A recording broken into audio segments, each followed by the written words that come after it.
नमस्कार जी। मैं Rahul Chauhan agri India से। आज इस वीडियो के माध्यम से आपको दलहनों की जानकारी देना चाहूँगा। और अब पहले शुरुआत करते हैं तुअर से। देखिए, इस सप्ताह तुअर की बाज़ारों में पिछले सप्ताह के मुकाबले गिरावट देखने को मिली है। मंडियों में करीब भाव जो है 150 से 200 रुपये घटते हुए दिखाई दिए हैं। और इसी के साथ में सोलापुर जो है 150 रुपये 200 रुपये घटकर 7,700 रुपये पर इस सप्ताह के अंत में ट्रेड हुआ है। और लातूर मारुति की बात करें तो 75-75 रुपये प्रति क्विंटल पर ट्रेड हुआ है, जो पिछले सप्ताह 7725 रुपये प्रति क्विंटल था। आयात की अगर हम बात करते हैं तो अफ्रीकन जो तुअर है मोजाम्बिक की, वो पिछले सप्ताह से करीब 100 रुपये घटकर 6300 रुपये पर ट्रेड हुआ है। तुअर लेमन 100 रुपये घटकर 7550 पर ट्रेड हुआ है। और उड़द की अगर हम देखें तो उड़द में भी इस सप्ताह कमज़ोरी देखने को मिली है। और लगभग सभी दालों में अगर आप कहें तो रागी का सपोर्ट नहीं मिल पा रहा, और हमें थोड़ा सा इंतज़ार करना पड़ेगा कि रागी का सपोर्ट मिले। और आगामी दिनों में जो अल नीनो को लेकर चर्चाएं चल रही हैं, उस पर भी हमें बहुत फोकस रखना पड़ेगा। अगर एक भी सीज़न हमारा ख़राब जाता है तो आप समझ लीजिए कि दालों का, न केवल दालों का, दलहन तिलहन और बाकी जो भी कमोडिटीज़ हैं, धान है, गेहूँ है, उसकी सप्लाई और डिमांड और प्रोडक्शन जो है, उस पर गहरा असर पड़ सकता है। आइए वापस आते हैं दलों पर। उड़द की, जैसे मैंने बताया कि कीमतें जो हैं लगातार घट रही हैं। और उड़द का लातूर मंडी में करीब 200 रुपये घटकर 6800 रुपये पर ट्रेड हुआ है। मुंबई एफएक्यू की बात करें तो बिना किसी बदलाव के 7900 पर ट्रेड हुआ है। चेन्नई एफएक्यू पिछले सप्ताह से 175 रुपये घटकर 7850 रुपये पर ट्रेड हुआ है।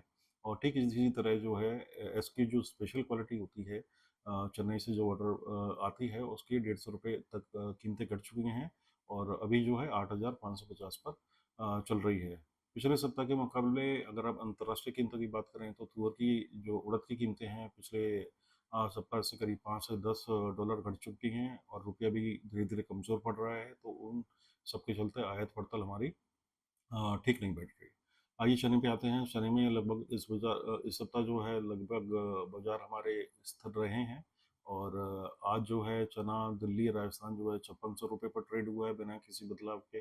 कटनी में देसी चना 5650 पर ट्रेड हुआ है। लातूर अन्नागिरी 5400 पर जो है उसके व्यापार हुए हैं, व्यापार का अंत हुआ है या बंद हुए हैं, ये कह सकते हैं आप। मुंबई तंजानिया अगर आप देखें तो 5275 रुपये जो ट्रेड हुआ है, पिछले सप्ताह से करीब 25 रुपये बढ़ा है। ऑस्ट्रेलिया चना जो है वो भी 50 रुपये घटकर 5550 पर ट्रेड हुआ है। इस सप्ताह अगर हम देखें तो मटर बाज़ारों में इतनी बड़ी उथल-पुथल नहीं देखने को मिली, और कीमतें लगभग सभी मंडियों में लगभग बराबर से ही चल रही हैं पिछले सप्ताह के मुकाबले। कानपुर बिल्टी भाव जो है 4275 रुपये पर स्थिर है। मुंबई कनाडा की अगर आप बात करते हैं तो जो भी मतलब हम मटर का इम्पोर्ट इस समय कर रहे हैं, उसमें कीमतें जो हैं 3900 से 4050 के आसपास चल रही हैं। मसूर में देखें तो थोड़ा बहुत इस सप्ताह बाजार कांस्टेंट होता दिखाई दे रहा है।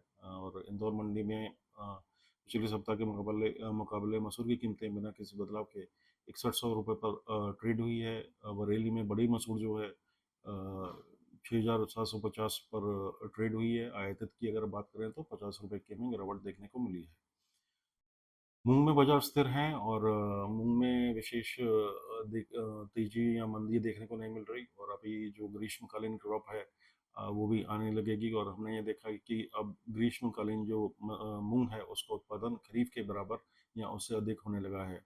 और मूंग में एक चीज़ और कहते हैं कि मूंग की जो अराइवल्स हैं, आवक है, वो हर सप्ताह जो है, हर महीने या 2 महीने में किसी न किसी मंडी में नई मूंग की जो अराइवल्स है, आवक है, वो चलती रहती है।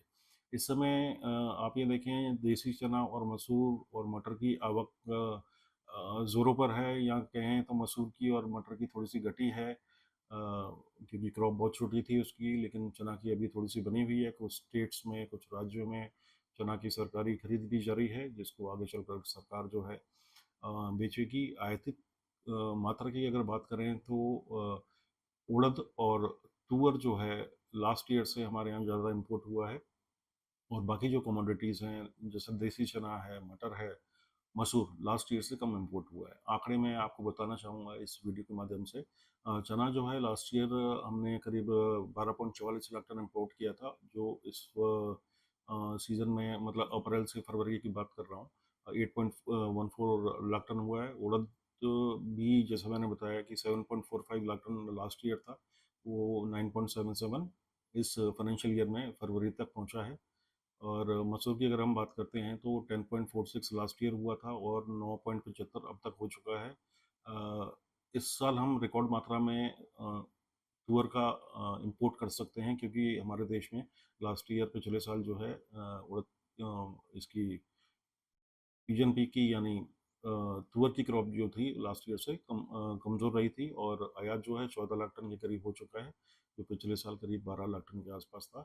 मटर का आयात पिछले वर्ष से घटा है। पिछले वर्ष हमने करीब 21 लाख टन अप्रैल से फरवरी तक इंपोर्ट की थी, और जो इस फाइनेंशियल ईयर में फरवरी 26 तक केवल 10.5 लाख टन पहुंची है। अ, इस वीडियो के अंत में मैं आपको बताना चाहूँगा कि जैसे कि मौसम विभाग ने बोला है कि एल नीनो का प्रभाव देखने को मिल सकता है। कई विदेशी एजेंसियां हैं, प्राइवेट एजेंसियां हैं, वो भी एल नीनो के प्रभाव के बारे में चर्चाएं कर रही हैं, और सभी ने एक मत ये बोला है कि इस सीज़न में एल नीनो का प्रभाव हमारा जो है बढ़ सकता है। तो दलहनों की अगर मैं बात करता हूँ तो खरीफ सीज़न में सबसे अधिक जो है तुअर, उड़द और मूंग का उत्पादन होता है। अगर एल नीनो का असर पड़ा और कुछ फर्टिलाइज़र के अगर इश्यूज आए, या कुछ और कैलेमिटीज़ आ गई, या कुछ और वजह हो गई जो हमारे जो इंसान के हाथ में नहीं है, तो उसके बाद में अगर ये देखें तो सिचुएशन जो है अच्छी नहीं है, और आगे चलकर ये अगर ऐसा कुछ होता है तो बहुत गंभीर हालात हो सकते हैं। पिछले खरीफ सीज़न में अच्छी बारिश हुई थी, और उस अच्छी बारिश की वजह से रबी सीज़न को भी सपोर्ट मिला था, और रबी सीज़न में पिछले साल बिल्कुल भी बारिश नहीं हुई, लेकिन ज़मीन में नमी की मात्रा इतनी अच्छी थी, उसने रबी फसल को थोड़ा सपोर्ट किया। अगर इस सीज़न में खरीफ में बारिश नहीं होती तो इसका असर रबी सीज़न यानी आगामी चना, मसूर और मटर की क्रॉप पर भी पड़ सकता है। आपको जो है मैं यही राय दूँगा कि आपको मौसम पर पूरी नज़र रखें, और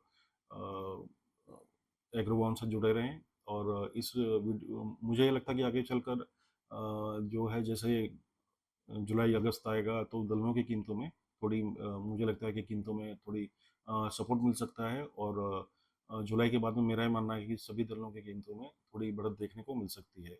दोस्तों, मेरी ये व्यक्तिगत राय है, और कार्य अपने विवेक से करें और अपने हिसाब से स्टॉक की खरीद और बेच चालू करें। नमस्कार।